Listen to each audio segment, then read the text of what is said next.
අයිබෝන් කියලා සාදරයෙන් අදට පිළිගන්නවා බයියා පොලිටිකල් YouTube නාලිකාවට වීඩියෝ තුනක් ගෙනලා තිනවා බලන්න ලෑස්ති වෙමු channel එක subscribe කරන්න bell icon click කරන්න notification දාගන්න වීඩියෝ බලද්දි like කරන්න comment කරන්න share කරන්න WhatsApp කරන්න පුළුවන් ජෙප් එකට වන ඕනම කෙනෙක්ට කැමති කෙනෙක්ට මට රට යන්න මේ පැත්ත බලලා උදව් කරන්නත් පුළුවන් ඒ වගේම මගේ YouTube නාලිකාව මිලදී ගන්න කැමති නම් WhatsApp කරන්නත් පුළුවන් වීඩියෝ තුනක් තියෙනවා බලන්න ලෑස්ති වෙමු මේ තමයි මහින්ද රාජපක්ෂගේ ප්‍රශ්නේ 12 වෙනිදා එන්න කියලා තියෙනවා අපි අනිවාර්යයෙන්ම මට කොච්චර ප්‍රශ්න තිබ්බත් මහින්ද වෙනුවෙන් මම කොහොමත් කතා කරනවානේ. ඉතින් කියන්න තියෙන්නේ ඔයගොල්ලෝ පුළුවන් නම් 12 වෙනිදා මහින්දව බලන්න යන්න.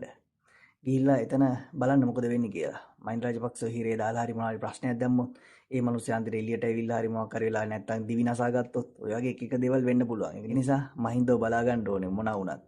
යන් අපි මේ වීඩියෝ එක බලෙමු. එයාට 12 වෙනිදා එන්න කියපු කතාව. චූටි වීඩියෝ එකක් යක්. මේ සම්බන්ධ පොඩක් කියනවා. අපේ මහත් එක. අපි හිතුවේ ඒකවලම මට සියම් සේවයක් දෙන්න ඉතින් අපි වෙන අද ප්‍රකාශ කරනවා. ඔබතුමාට අල්ලස් වෙන්න කියලා තියෙනවා. ඒ සම්බන්ධව කියනවා. අල්ලස් එකට ඉතින් ඉන්න කියනවා අපිට ඉන්න ගියයි තාම අනතන්. දෝසෙන්ද ඔබතුමා යනවද? මේක තාම යන්න ඕනේ බලමු. ඔන්න යන්න ඕනේ. ඒ කියන්නේ යනවා මහින්ද මහත්තයා. ඒක නිසා අපි අනිවාර්යයෙන්ම යන්න පුළුවන් අය ඔය ආදරය කරන මිනිස්සු ඉන්නවා නම් අනිවාර්යයෙන්ම ගිහලා මහින්දව බලන්න මොනවා වෙයිද දන්නේ නැහැ. එක එක මිනිස්සු එක එක විදිහට දීවනසා ගන්න මැරෙනවා එක එක ප්‍රශ්නනේ. ඒක නිසා පොඩ්ඩක් හොයලා බලන්න ඕනේ අනිවාර්යයෙන්ම.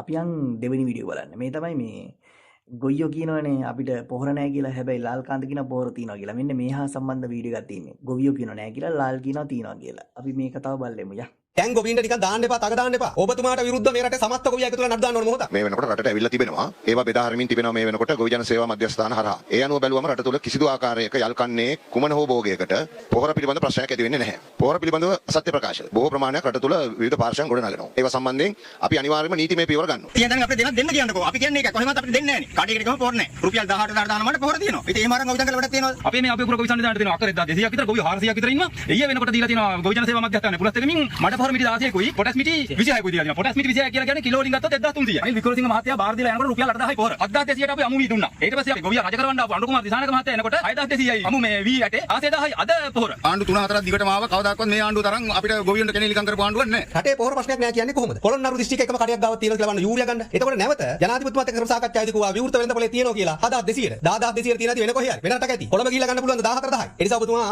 දැන් ගොවියන්ට නිකන් දාන්න එපා, තග දාන්න එපා. ඔබතුමාට විරුද්ධ මේ රටේ සමස්ත ගොවියා එකතු වෙලා නඩු දාන්න ඕන මොහොත. උන් එදා මොනවද කිව්වේ? අද මොනවද කියන්නේ? බී ටික අරගෙන ගිහිල්ලා හන්දි ගානේ තියාන බත් පියාන කෑවේ. අඹට ගහගෙන ගියේ. එහෙව්වෙන් අද මේ විදිහට කතා කියන එක අපිට පුදුමයි. අපිට ලැජ්ජයි. මුන්ගේ කටවල් විතරයි තියෙන්නේ. තනි කර පච කෙලින්නේ. දැන් සමහරු කියන ලාල් කාන්තලා නෙවෙයි උන් කුලල් කාන්තලා කියලා. හරි නාමල් කරුණාරත්නට කිව්ව උඹ රත්න කියනවා. ඒ එවැනි තැනට මේ සමාජෙපත් වෙලා. මේක අන්නලව අහලා බලලා එක්කෝ යෝග්‍ය මොලේ පාදලා මේක නිවැරදි කරන්න. එහෙම නැත්නම් මේ ගොවියා ආරක්ෂා කරන්න උවහන් දෙන බාරයි. ඊට මේ සහන ලබා දෙන්න උවහන් දෙන බාරයි සත්‍යයි. පේනවද මහත්තයෝ?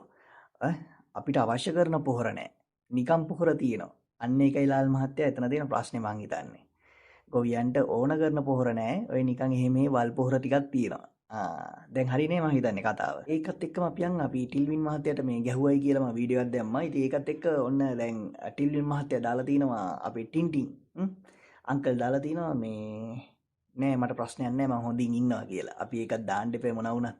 යා අපි මේ වීඩියෝ එකත් බලමු. මහින්ද රාජපක්ෂලා පොහොට්ටු හිටපු කණ්ඩායක් මම දැක්ක පුවත්පත් සාකච්ඡාවක් තියලා මිලින්ද රාජපක්ෂ පුවත්පත් සාකච්ඡාවක් තියලා මේක හින්නට කතා දැන් මොකුත් දන්නේ නැහැ. මේක නිකන් හරියටම අර අහස කඩා වැටෙනවා කියලා ආව දිහුවේ. ඒ කතාව වගේ වැඩක් මේක. ඉතින් ඒගොල්ලෝ කැමති එහෙම එකක් වෙනවට. ඉතින් මේක මන නෑ. ඇත්ත ගත්තොත් බංගලොත් වෙන්නේ කවුද කියනකෝ අපි නෙමෙයි. දැන් මේක රටම දැනගත්තා මේ පචයක් තමයි මේ අරගෙන යන්නේ කියලා. ඒගොල්ලෝ බංගලොත් වෙනවා. ඒගොල්ලෝ කියන එකක් විශ්වාස කරන්නේ නැතුව යනවා. ඒගොල්ලෝ කොහොමද ආණ්ඩුවක් හදන්න කල්පනා කරන්නේ? මේ තරම්වත් නිකන් විචාර බුද්ධියක් නැති. සිද්ධියක් පිළිබඳව සිද්ධිය තහවුරු කරගන්න මොකක් හරි අදාළ තොරතුරු එකතු කරගන්න නැතුව බොරුවක් කර තියාගෙන මෙහෙම යන්න තරම් පුළුවන් නම් හරිද? මං කියන්නේ ඒගොල්ලන්ට ආණ්ඩු කරන්න වෙන්නේ නැහැ.